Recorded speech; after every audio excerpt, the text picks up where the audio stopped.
Policia e Vlorës ndërhyr në kohë dhe parandalon për shkallëzimin e një konflikti mes dy shtetasve për motive të dobta. Goditi disa herë me automjetin e tij, automjetin e një shtetasi tjetër duke I rrezikuar jetën. Vihet në pranga 25 vjeçari.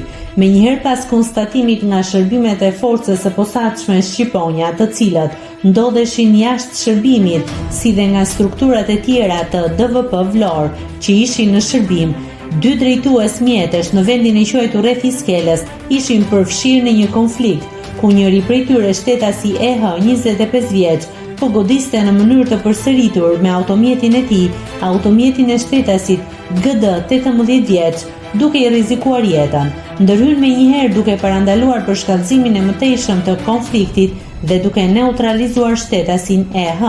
Në vijim të veprimeve procedurale, specialistët për hetimin e krimeve në Komisariatin e Policisë Vlorë arrestuan në flagrancë shtetasin EH për veprat penale, shkatërimi I pronës me mjete të tjera, parashikuar nga neni 154 I Kodit Penal dhe prishje e rendit dhe qetësisë publike, parashikuar nga neni 274 I Kodit Penal.